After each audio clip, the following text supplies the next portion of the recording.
The views and content expressed on the following program are provided solely for informational and entertainment purposes. They do not constitute legal advice. A podcast is not a substitute for retaining a competent, licensed attorney to advise you on your specific legal situation. Break the business, play is work and work is play. Power into creators, have fun along the way. Break the business, doing what it takes. Celebrate success and learn from the mistakes. How's it going, everybody? Welcome to the show. It is time for Break the Business, where we empower indie creators and have some fun along the way. I'm Ryan Kairalla, and it is a pleasure to have you here this week. We got ourselves a fine program this week, viewers and listeners. I'm so excited to bring it to you. We got great conversations, great entertainment news. We are going to be empowering indie creators in every sense of the word this week. I'm excited for what we got going up. Coming up in just a little bit, I'm going to bring him on in just a second. We're kind of flipping the format around a little bit this week because I want to open the show this week with our guest. We're going to bring him on in a bit. His name is Michael Malden. He is the co-founder of the Black American Music Association. He's going to tell us about the a really great award show that's coming up, the inaugural ICE Medal of Honor celebration, paying tribute to the legends within Black American music. Really powerful discussion.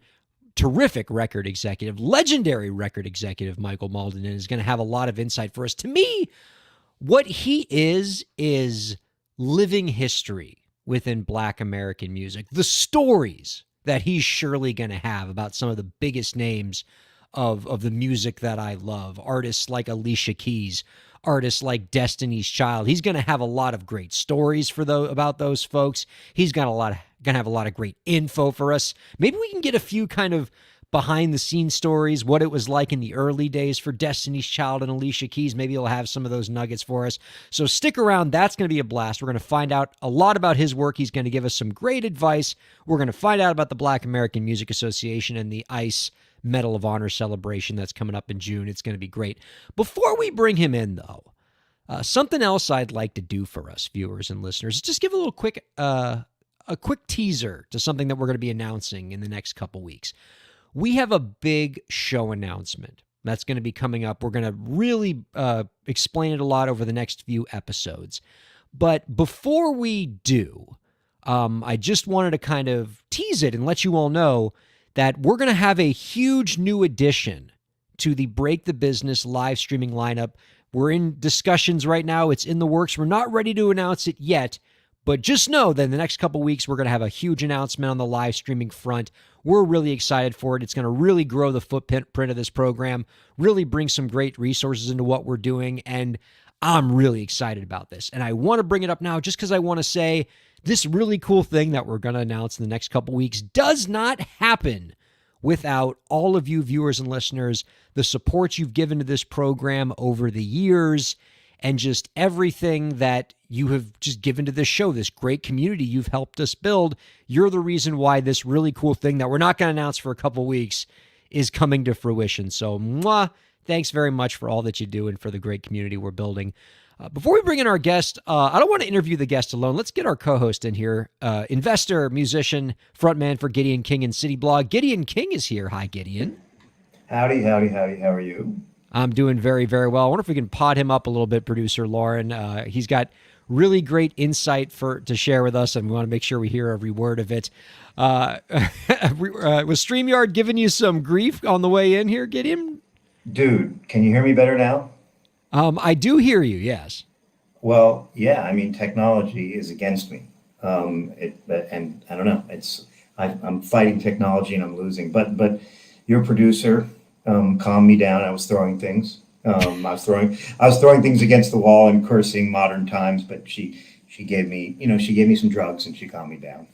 That's so on brand for you, Gideon King. Not the drugs part, although it might be. I don't know what you do in your in your alone time, but just the idea of you fighting technology. I feel like you bring that every week on this show. Just you as a musician being angry about something that technology is doing to the work that you're doing, and now technology is taking revenge on you hating it right now as you're trying to do this podcast. I wholeheartedly reject change. Let me put it that way. Well, you know what? Maybe we just need to build some like really impressive state-of-the-art studio facility, and we'll just Absolutely. come to like a physical building and do the show together the Yes. way they used to do Yes. radio in the old days. Yes. Well, I'm living in Miami now, so we could actually do that. Let's, we gotta make that happen. SiriusXM just built a really amazing state-of-the-art facility over in Miami Beach in your neck of the woods. Maybe we just got to park ourselves there and not leave this to too much technology and chance. I got a lot of stuff to talk to you about, Gideon, but let's put a pin in that because I'd love to do the interview first since I did promise that to the viewers and listeners. Let's go ahead and bring out our guest this week and we can chat with him together, Gideon. He is a celebrated music executive who helped launch artists like Destiny's Child and Alicia Keys. Today, among other roles, he is the co-founder of the Black American Music Association, who in June will be holding its inaugural ICE Medal of Honor celebration, paying tribute to the legends within black music. This year's medal recipients include Alicia Keys, Grandmaster Flash, Jimmy Jam and Terry Lewis, and more. We are happy to welcome Michael Malden on To Break the Business. Hello, Michael. Hey, good evening. Good evening. How you doing? It is Michael. a pleasure to be chatting with you, sir. We are both all smiles getting to talk to you. As I mentioned in the beginning, I feel like we're talking to living history right now when it comes to American music. The legends that have passed through your doors as you were heading up Columbia Records in the Black Music Division. All these, the biggest names, the biggest household names in music have all have been across from your desk at one time or another. And we're excited for the stories that you have to tell. But let me ask you this to start things off. Of the many incredible artists that you've worked with as the former president of the Black Music Division of Columbia Records, who was an artist that from the very moment you heard them sing a single note or from the very moment you laid eyes on them, you were positive that that artist was going to be a superstar? Wow.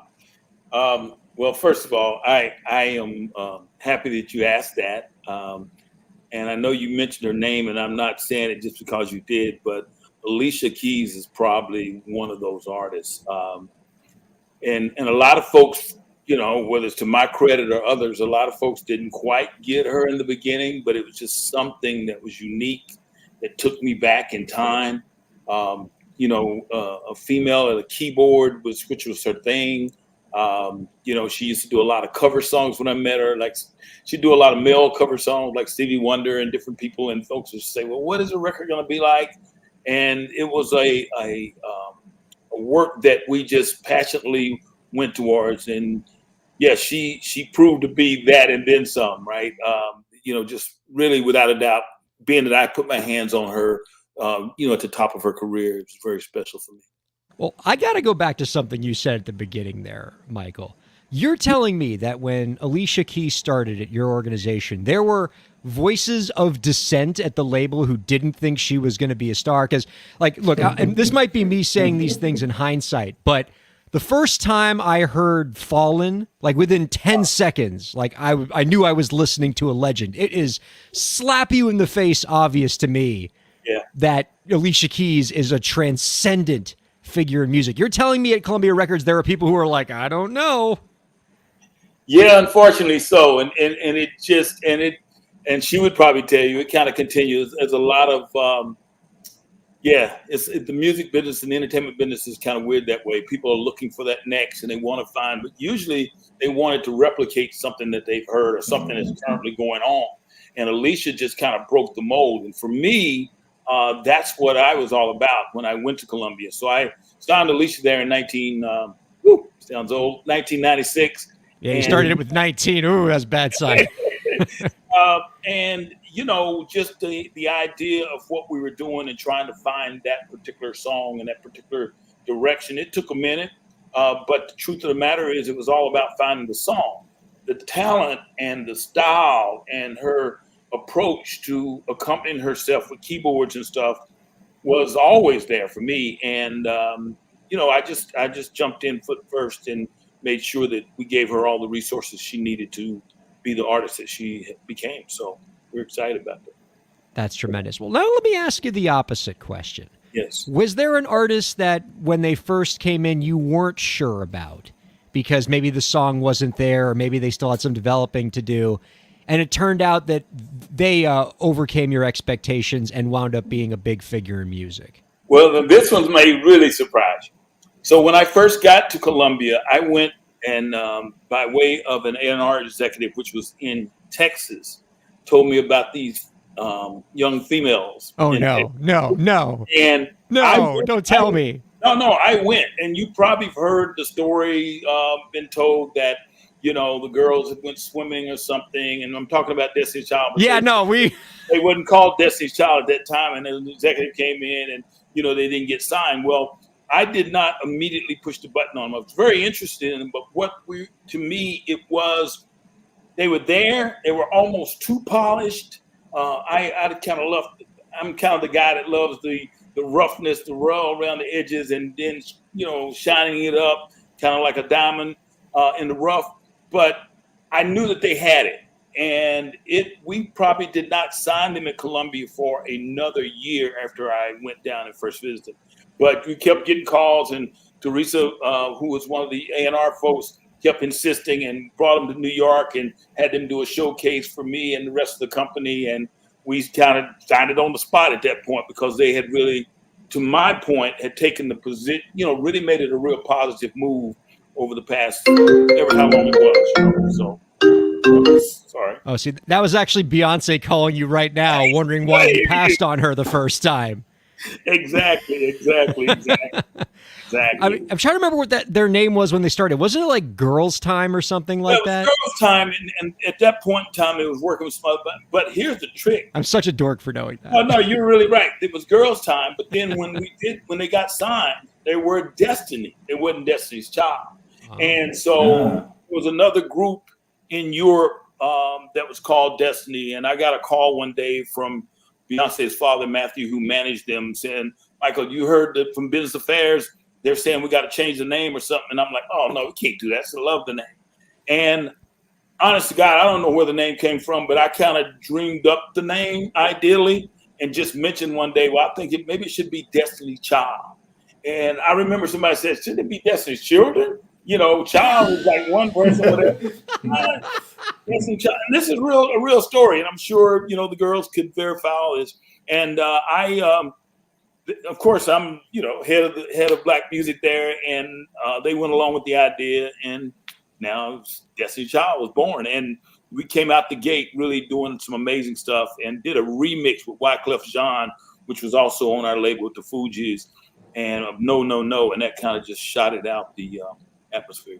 Oh my gosh. I don't want to steal all of his time, Gideon. You must have 1,000 questions for him. I could talk to him forever, but I do want to introduce you, Michael, our co-host, Gideon King, who I know is enjoying these stories just as much as I am. You know what? It's almost like I don't have a question. It's like a question / comment / celebration of something. I grew up, Michael, in New York City, and my brother was a prodigy, truly a prodigy jazz musician, and played with Dizzy Gillespie when he was 11 years old, toured with Josh Redman. So I grew up in my house hearing McCoy Tyner and Herbie Hancock and Chick Corea and so on. And I think that like one of the things that is celebrated, but maybe under-celebrated when it comes to the contribution of the Black community to music is music theory. Now, yeah. I'm a jazz musician lifelong, and I won't make this a big long speech, Ryan. Otherwise, Ryan's going to fire me if I talk too long. So I'll make it quick. I already fucked up all the technology. I might as well go quick. But the thing is that I grew up studying jazz theory, and I still study it every single day.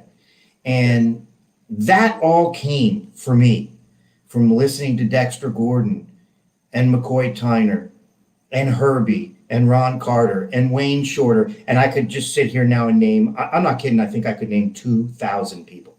And so, we think about Alicia Keys, and we think about Prince, and we think about, but for me, and I'm just sharing this with you and Ryan and anybody who's not asleep with me talking here, for me, my tie to those folks is insanely strong.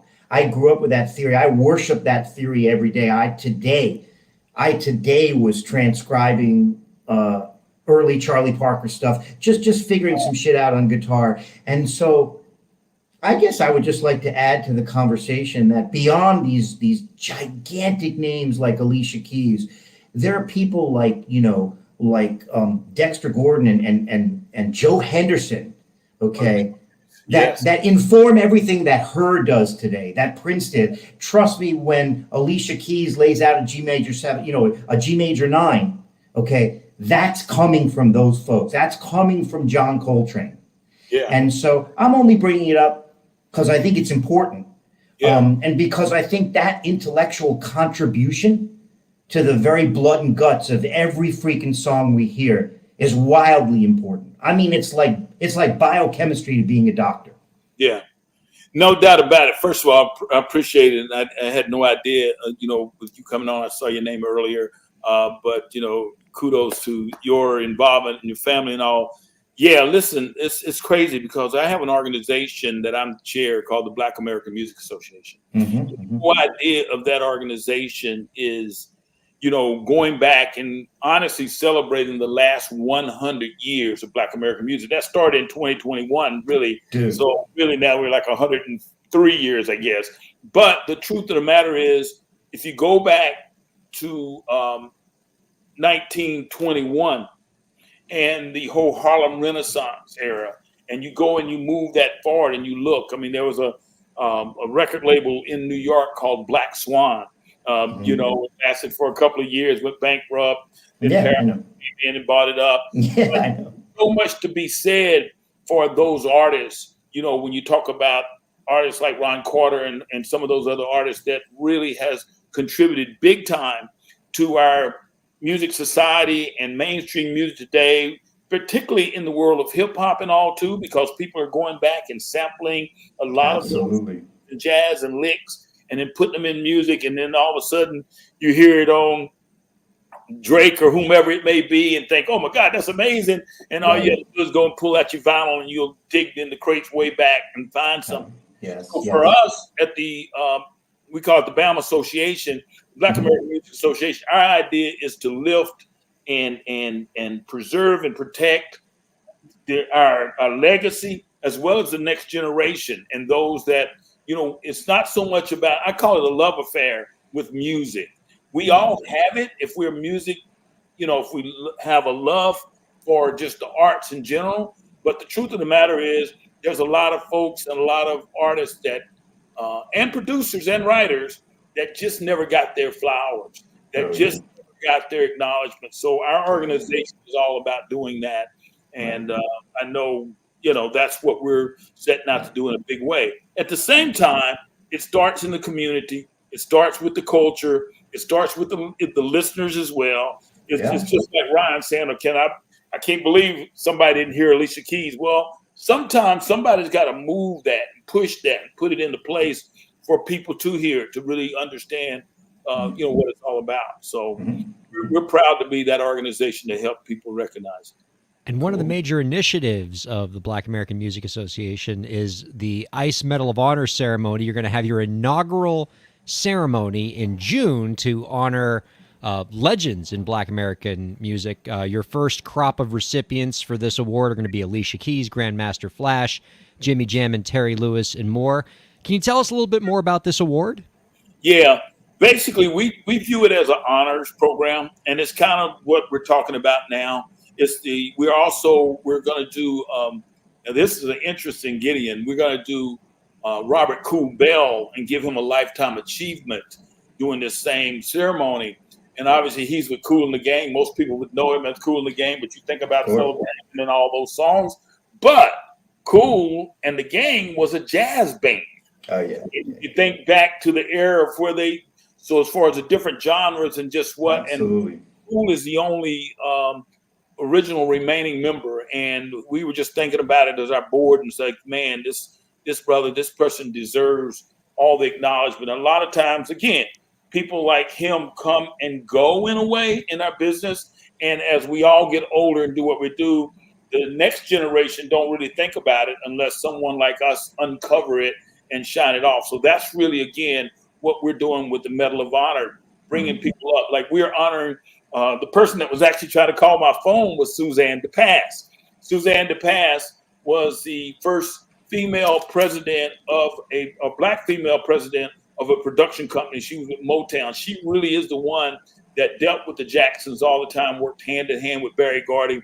So we are also acknowledging and honoring her with a Trailblazer Award because she broke the way for a lot of not just blacks, but also just a lot of females in general way back in the day. So our acknowledgement is both folks that did records and did production, but also those that work behind the scene to really make a difference. And again, just to jump in and almost harp on the concept again, like Kool and the Gang, right? Like or Earth, Wind and Fire. Those folks, they made it okay to put harmony, true harmony, and theoretically correct harmony, to a groove.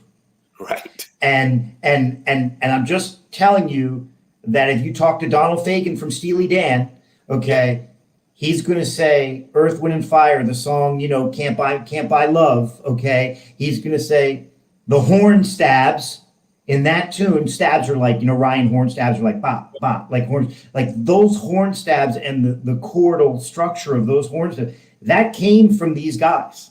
Yeah. And so it's just like, I don't think I can emphasize enough how important it was to build those bridges. And people like Kool and the Gang, Earth, Wind and Fire, Parliament and Funkadelic, man, there's the Spinners, okay? Yeah. Like that was a bridge that was built between funky, cool music that people would like, but still remaining harmonically cool. And that for me is what is what makes all of this so cool. Yeah, no doubt about it. And again, we applaud all that. It's so funny because someone asked me one time, Michael, why do y'all call it Black American music? This is not about race, creed. It's about an art form. And it's an art form that people love. And one of the first people that I heard call it Black American music was the late Ahmet Ertegun, who was in Atlantic Records. And then also the great jazz musician Bob James. And the crazy part about it, neither one of those men are black, but they call it Black American music. They were one of the first ones that I recognized that said that's really the core base of our music in America today. And people just don't recognize it. And when we call it black music, like I said, a lot of people think about race, think about the colors of your skin. No, it is truly an art form where all these other genres, whether it's blues, whether it's jazz, whether it's rhythm and blues, whether it's, funk, whatever fits within inside of. And we also look at ourselves as helping to educate a lot of people today, executives included, but as well as the next generation coming up. And it was too dangerous, guys. It was too dangerous to call it black. Louis Armstrong couldn't come out and say that. That's exactly right. Art Tatum, the fastest piano player who has ever lived, okay, who is a black, still to this day, the fastest piano player who has ever, he couldn't say that. Wow. So it's only in the last number of decades where you could actually come out and say the radioactive words of black music. You know what I mean? There was no way Dexter Gordon was going to say that in 1967. In fact, some of those guys did say that shit, and that's why they ended up in Paris because they couldn't because you couldn't say that stuff in the States. But anyway, I digress. No, that's a whole other conversation, Gideon. I appreciate that, man. Ryan and everybody had to give you my number, man. We need to connect and just talk about it because that's a whole nother. It is. I would actually like to get your perspective on that, Michael, just in the time that you've been an executive. So certainly not going back to the very beginning of Black American music, but just in your time, can you talk about how much the industry has changed culturally, how black artists have been treated since when you started and since today? Because I remember in my lifetime, and, I'm not, that old, MTV didn't play black artists for a while. It took them a couple years before they even played like a black hip hop artist on that. And that was MTV, that was the 80s. So can you just reflect on how far things have come just in the time that you've been working in the industry? Yeah. Well, I've been in the industry a good little while. But to your point, all of that is real. I mean, MTV's first real black artist that they played, MTV. Now, and I'm just not knocking anybody, was Michael Jackson when he did the whole Beat It thing. If y'all remember, that was in 84, 83. And if I remember correctly, CBS Records had to squeeze MTV pretty hard Oh, to big play time. Michael Jackson. They told MTV, if you don't play Michael Jackson, you can't play any CBS artists, and that that caused it to finally move forward. That's exactly right. And it's crazy that, then I came along and worked at CBS and all, or not CBS, but basically Columbia Records and that Sony movement, which was all part of the same. And then I also managed and found a young artist, when you talk about hip hop, called Arrested Development. Arrested Development was the first hip hop band to really get played significantly on MTV with a song called Tennessee, which just happened to be a Prince sample that we put in there. But that wasn't until 1992. And so it was just to Gideon's point. It's a deep conversation because there were struggles even to this day in music, in the music companies, about quote unquote black music. Is it black music or is it urban music? Exactly. Right. And really the whole urban thing is a promotional driven property, which was about how to get records played on the radio, and depending on certain markets and where they were at, and and who was going to take the record into the radio station, and as crazy as all that sounds, we like to think that we're progressing as a country and as what we do, but to be honest with you, there are still those loopholes that exist that makes it a little difficult to just, be open with everything. So to Gideon's point, a lot of artists back in the 50s and 60s. Now, there was one artist particularly, James Brown, who really pushed the envelope hard. He caught a lot of flack with it, but, said loud, I'm black and I'm proud. I mean, he really pushed the fact of, which brought in to some degree a racial push, but the truth to be told, he was just speaking loud as a man for who he was and saying, accept me for how I am, accept my records for how they are. But I just think that, the late Tony Bennett used to talk about it all the time, and he was at Columbia Records, and, I had a chance to know him and spend time with him, and he used to talk about how great this music was, but how hard it was for artists to fully represent themselves. And getting to your point, sometimes it was easier for Tony to talk about Black American music and it being Black artists and having these different musicians and stuff around him than it would be the artists themselves. And I do think that, that obviously has loosened up a lot as far as what it is. I think hip hop has really influenced a lot as far as getting the young folks involved. But my problem with that is that the young folks are not educated on what we're talking about right now.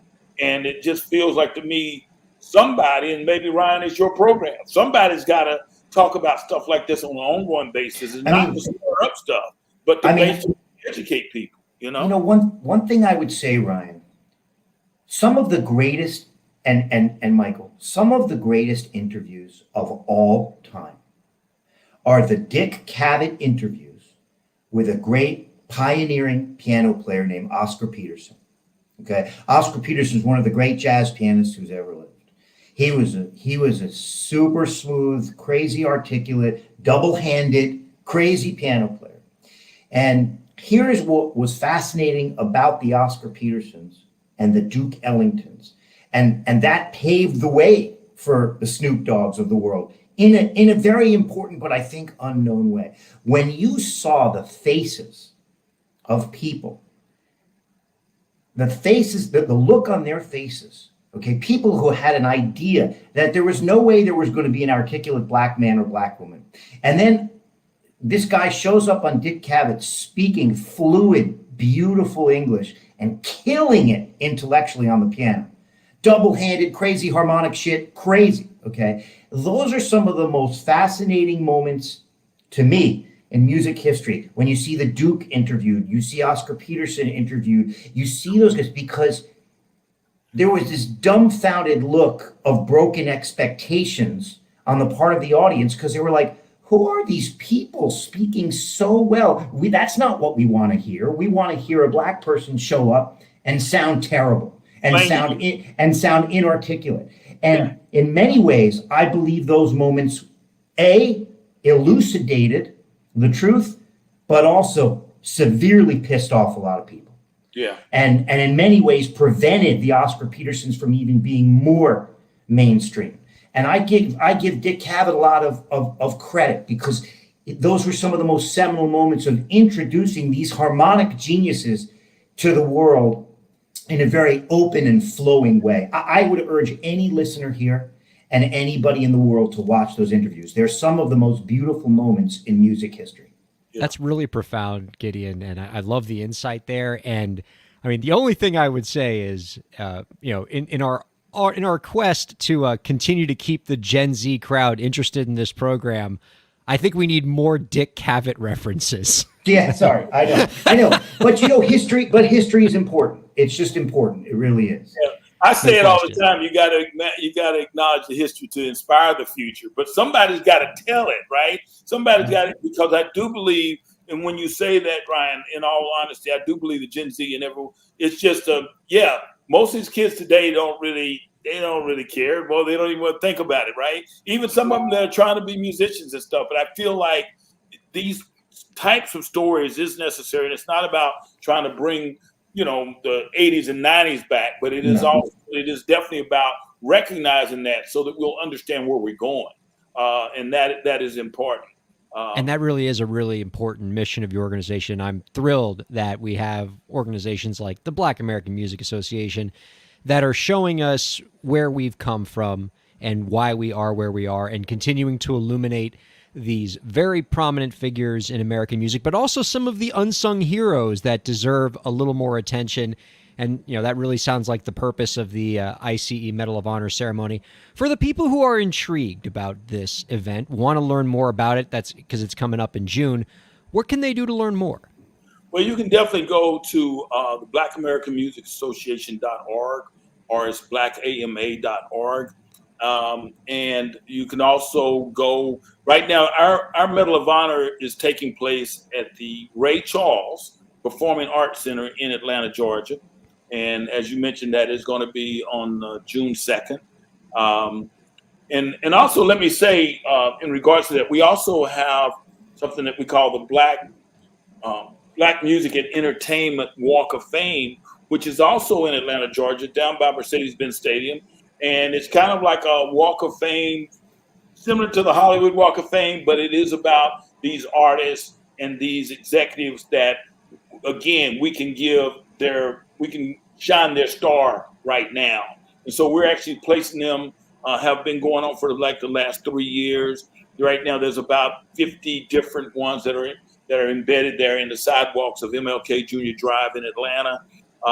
And people, when you're in Atlanta, if you're down by the stadium down there, please go by and take a look. It's truly amazing. And those artists vary from way back when to most recently. Like Beyonce is down there on the sidewalks, and so of course that gets voted in like everything else. You still got committees and all to try to put it in, but the realities are we're just trying to do some good, as they would say, in the neighborhood and make a difference on the long term.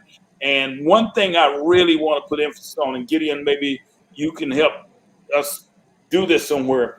We got to get music back in our classrooms, or we got to figure out a way to get music free to kids that they can really have access to it, because that's why you don't really see no bands. That's why you don't really see, there's very few guys anymore that's able to, I got a ton of friends in New York City. One guy who's played with everybody from Aretha Franklin to Shawn Mendes. He's my drummer in my band, beautiful drummer, and he's all about that. And he was head of the Louis Armstrong House in New York, bringing hip hop to young kids, but also bringing music theory to kids. So that's a big discussion. You got to get music in the hands of kids. It makes them safer if you really. It does. It does. It really does. So I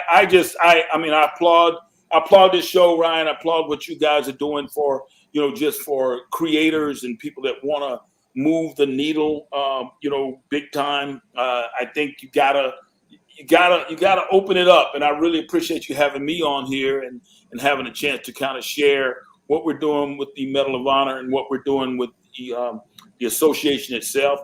Matter of fact, the association, there will be a membership drive which starts this year for the association. So that's also something very prominent. There is a foundational part, and both of those are nonprofit organizations. The association is a 501c6, very similar to NARIS. and our foundation is a 501c3. And we just want support, and we want people that really, again, have a love affair with music. That's fantastic. Our guest has been Michael Malden, celebrated music executive and co-founder of the Black American Music Association. Michael, this has been a treat. Thank you so much for hanging out with us, walking us through the history, giving us some great stories along the way. Before we let you go, though, we got one last question for you. Do you have any last tips for the indie creators out there to help them move their careers forward? Yeah, I honestly do. I deal with a lot of youth, and I see kids now, particularly as Gideon was talking about, social media, or talking about electronic and digital and all that stuff. Kids think it's easy. You got to be passionate. You got to be patient. You got to really want it. You got to have a love for it. Don't just try to run out and make a bunch of money. You can probably get to that, but you first and foremost, you've got to have passion. And I would just say, if you have interest, and that's not just music, that's anything as relates to art and the creative side of it. I just believe that putting in the work, rolling up the sleeves, and sticking with it is the best thing that I can tell you. Rehearse is hard, practice is hard, do whatever you can do as hard as it is when you're up in front of an audience trying to show and tell from that standpoint. Always put your best foot forward, and you'll keep moving in the right direction. That's what I've done with my career, and I suggest it for a lot of folks that I've guided and helped guide through their careers well, and it seems to be working pretty good. Seems to be working out for you and the artists that you've helped along the way. Michael, thank you so much for joining us this week. We're going to take a 2-minute break, and I'll come back with Gideon King to talk more about some stories this week. Don't go anywhere. Keep checking out Break the Business.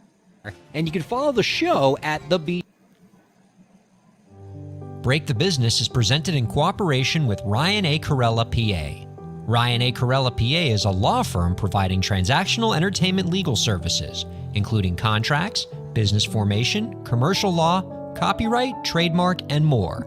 Ryan A. Kairalla, PA, Miami, Florida. rkpalaw.com.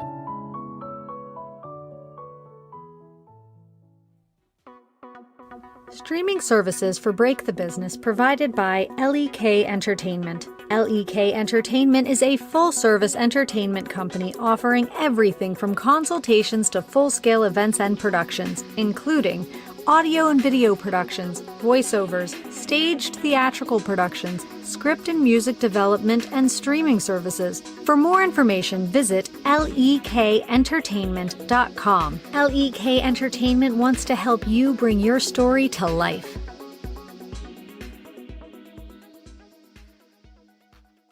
Thanks for supporting Break the Business. If you have a question or topic that you want us to discuss, email us at breakthebusiness@gmail.com. You can follow the host, that's me, on Twitter at Ryan Kair, and you can follow the show at the BTB Podcast. Be sure to subscribe to the show on Twitch, YouTube, and Facebook, and on all major podcast platforms. And now, let's get back to the show. Welcome back to the program, everybody. Thank you all so much for checking out Break the Business. Ryan Kairalla here with Gideon King on all major streaming platforms, podcast platforms, and SiriusXM 145, wherever you're checking us out. Oh, man, are we just so glad that you are. Gideon, were you as blown away by the Michael Malden conversation as I was? I mean, he's just one of those people that radiates positivity. I don't know how else to say it. He's just kind of, he's just radiating positivity. And so he's just cool. I don't know what else to say. He is super cool. And as much as I can't resist the opportunity to make a joke about a old musty Dick Cavett reference, I do appreciate the greater narrative that you and Michael were talking about, how the young people are losing sight of history and are not understanding where music's come from, and you can't really appreciate where music is today without respecting the journey, especially when you're talking about Black American music and all of the obstacles and all of the barbed wire that those musicians had to crawl through for decades, for generations, to put the whole music industry where it is today. This is why I went back even though I know it's not as relevant as, mentioning Justin Bieber, I just had to say it because they broke all the rules, but they knew all the rules before they broke all the rules. John Coltrane and those guys, I can't underscore enough for any listener here. In fact, I'm sure our listeners know, but I can't underscore enough how insanely intelligent that music was. It was mind-blowingly complex beyond any classical theory I've ever looked at. And I've looked at a shit ton of classical theory. And to this day, I study it endlessly. And all of modern music teaching at every music school is still trying to figure out what the hell John Coltrane was doing.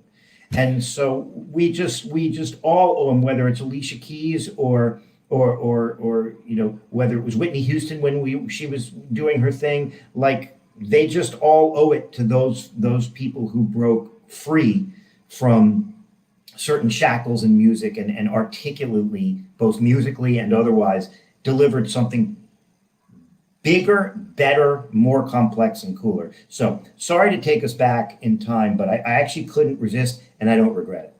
Well, thank goodness we have people like you and like Michael Malden to give us that rich narrative and to make sure we don't lose sight of it. Because, yeah, I will fully confess, I would not have had the bandwidth and had the stuff in my brain to be able to take Michael Malden down memory lane the way that you did, and we were all better people for it. Yeah, cool stuff. It's super good stuff.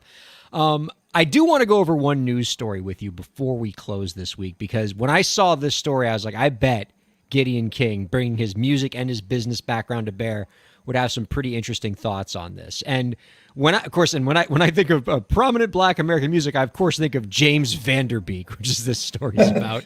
On January 19th, a Los Angeles Superior Court judge dismissed a lawsuit against SiriusXM alleging that they reneged on a $700,000 podcast deal with actor James Vanderbeek. In the lawsuit, Vanderbeek claimed that the audio giant reached a deal with him over emails to host 40 podcast episodes, or for him to host 40 podcast episodes.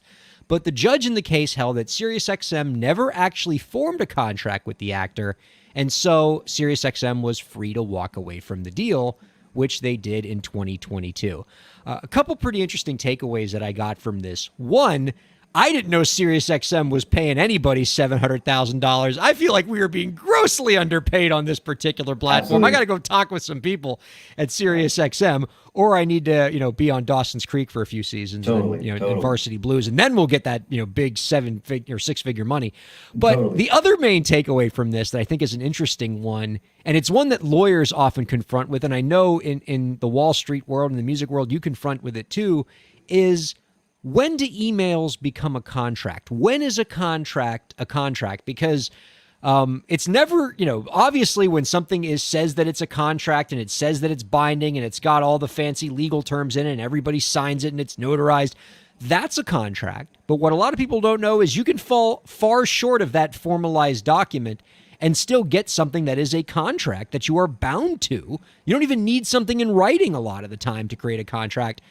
But knowing when you have a contract and when you don't have a contract and what you need to actually have something that's legally binding is a really important lesson for entertainers, because you're going to have a lot of situations where you're discussing a deal with somebody over email.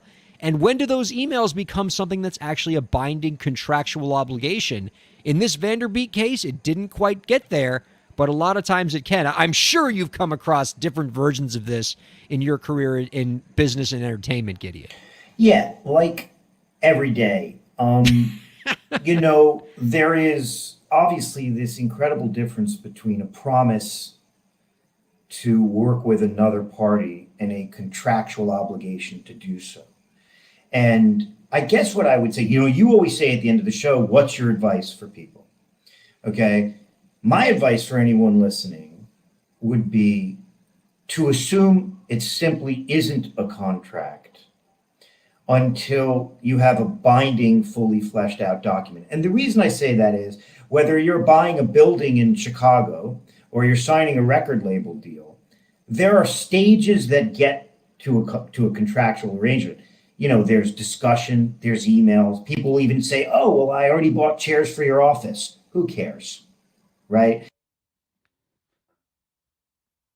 Oh, I think we lost Gideon there. Hopefully we'll bring him back again. Bind quote. Oh, there he is. Did you lose me? We lost you for a few seconds, but you're back now. Oh, sorry. So I guess what I would say, and I don't know, maybe I'm repeating myself and everybody lost me, but I guess what I would say is there are stages to get to a contract. There's discussion, there's a letter of intent, there's even binding letters of intent in some way, there are definitive agreements, and then there's the final contract. So if you're an artist out there, or if you're buying a bicycle store or a pizza place, okay, know that the odds are you don't have a contract until it says this is a binding contract, and if we have disputes, this is how we're going to fight about it in front of an arbitrator or a court. Know where the contract is construed, meaning what kind of venue people are going to settle your arguments in, but do not at any stage. And I actually thought the plaintiff in this case, because I actually did finally read the document, was downright silly, which explains why it was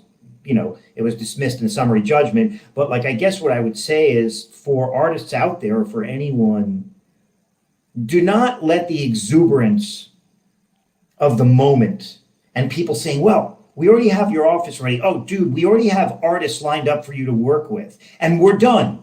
The words "we're done" mean nothing.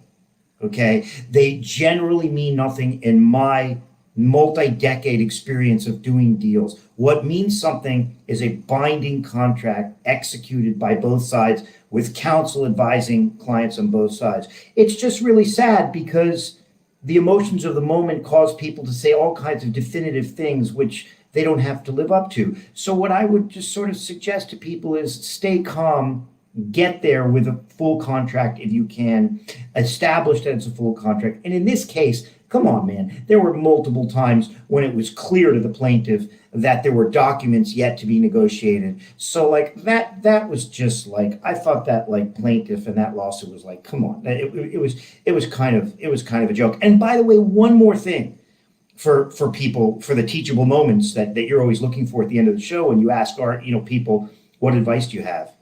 My other piece of advice is, once you do have a contract, do not be surprised if the other side does not perform on that contract. So what I'm saying is, even when you have a contract, people don't live up to it, and they will often bet that you won't have the gumption, the strength, or the resources to even litigate over that contract when they breach it. So even when you got one, it's not perfect. And listen, you can't go through life trusting nobody, because then you do nothing, you meet nobody, and you get nothing done. But if you can bring things to a full contract, then you ought to. And that guy, that plaintiff, as far as I'm concerned, I wasn't convinced by their arguments at all. And by the way, neither was the judge. Yeah. Well, you're being very harsh on, a heartthrob of my generation, James Vanderbeek. I mean, he's no Dick Cavett. He's no Dick He's Cavett. no. Come on. Thank you.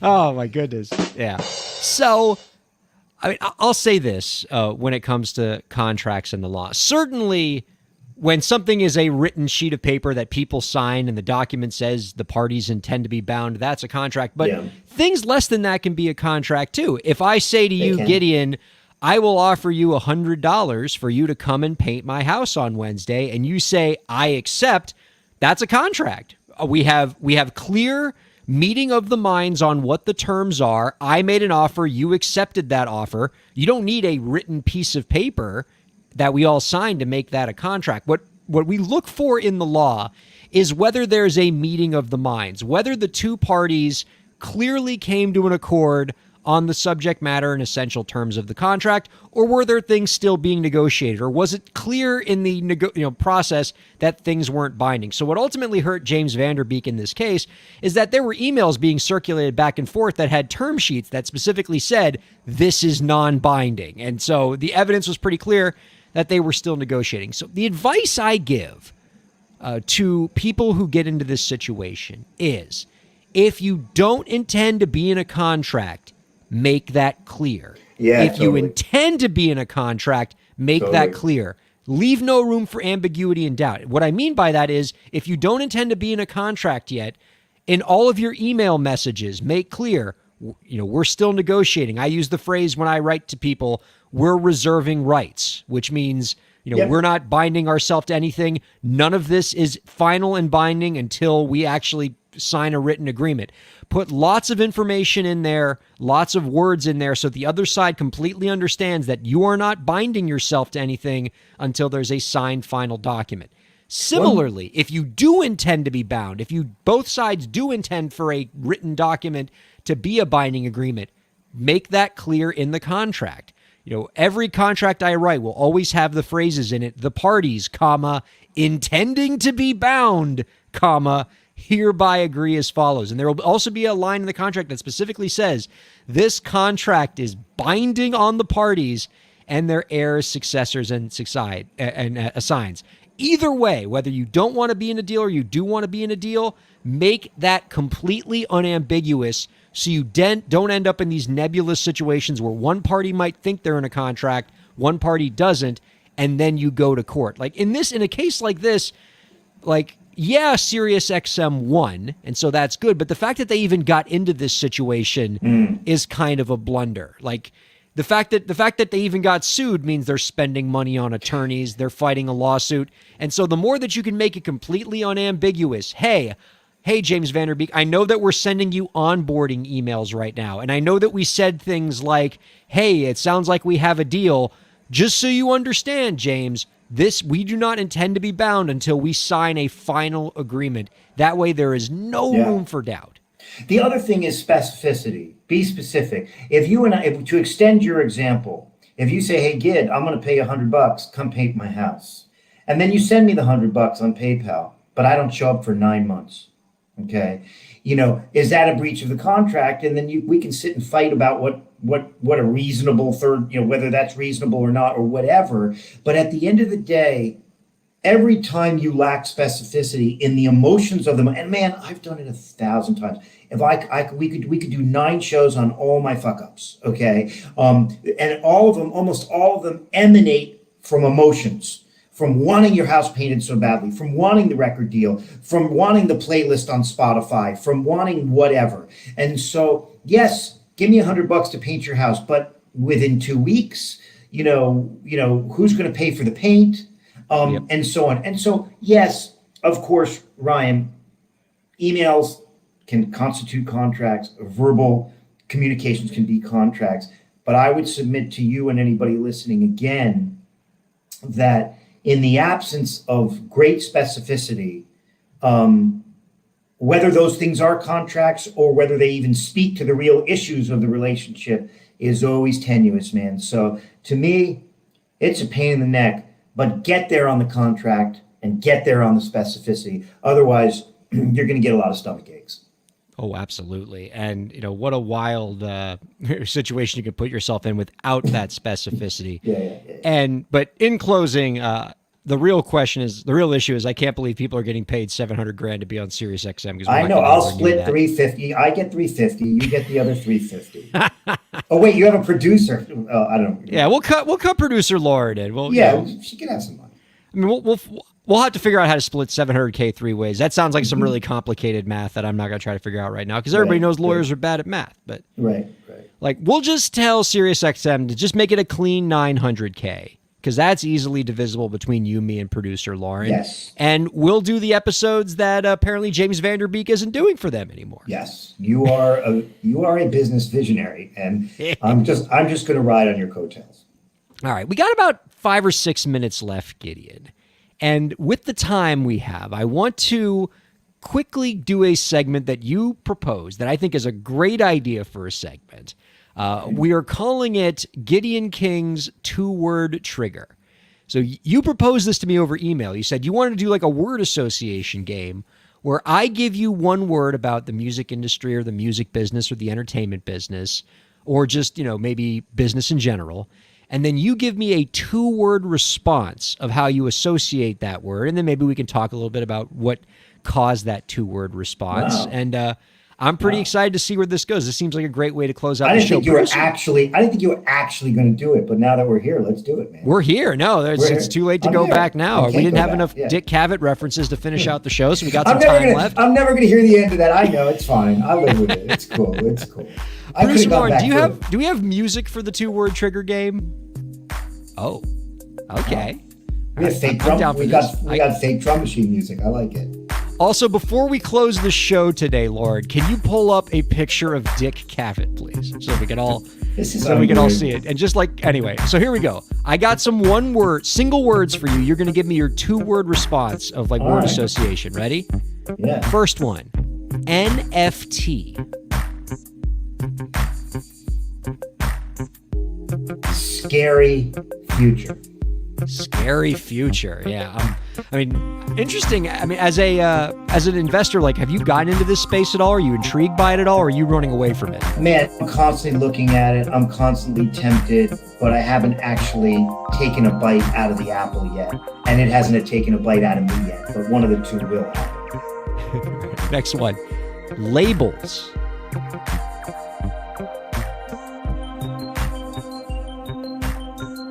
Still powerful. Oh, see, you gave a very diplomatic, positive answer there, knowing that our label executive, Michael Malton's still in the room. that was well played. Dude, the labels, they still own the world, baby. And we pretend they don't, but man, they do. I know, I own a streaming company. Okay, I'm the biggest shareholder in AudioMac, which Michael has heard of if he's still hanging out backstage.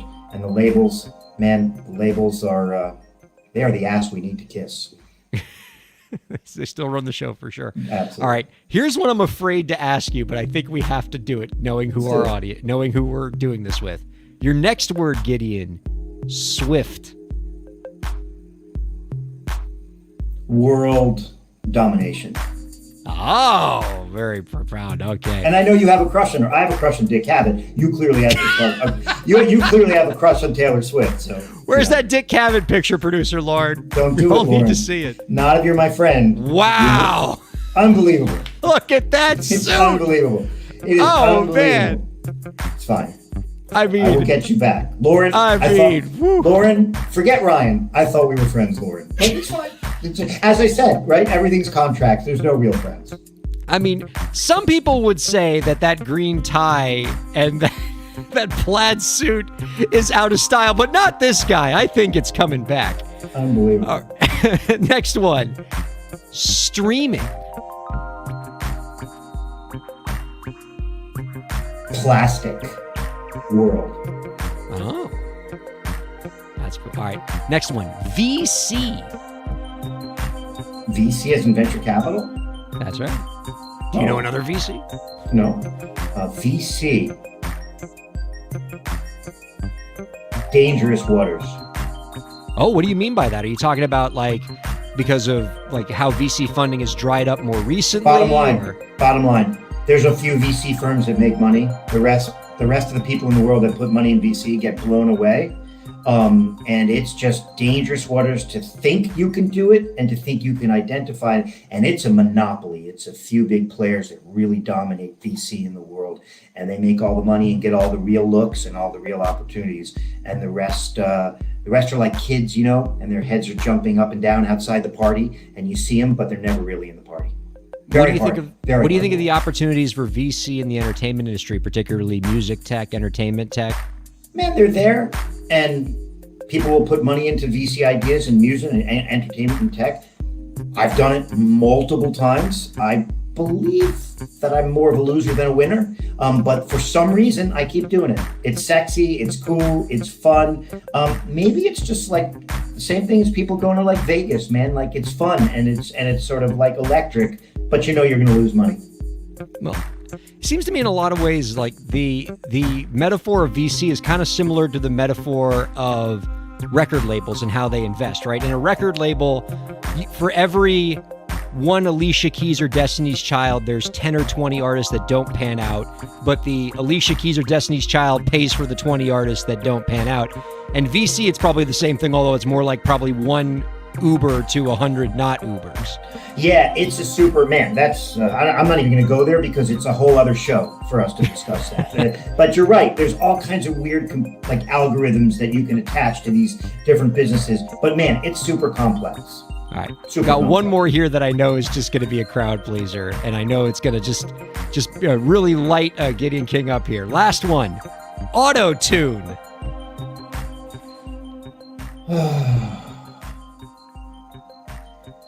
Just accept it. I thought the sigh on its own would have been good enough. Auto-tune is like, the thing is like as Prince once said, the microphone is on, meaning auto-tune is a fact of life. Like perfection is a new thing. Like guitars, when they were built, never had to be perfect. Artwork never had to be perfect. But now every song is perfectly compressed. Every song is like digitally compressed, and it's all on the grid, meaning it's perfectly in the groove.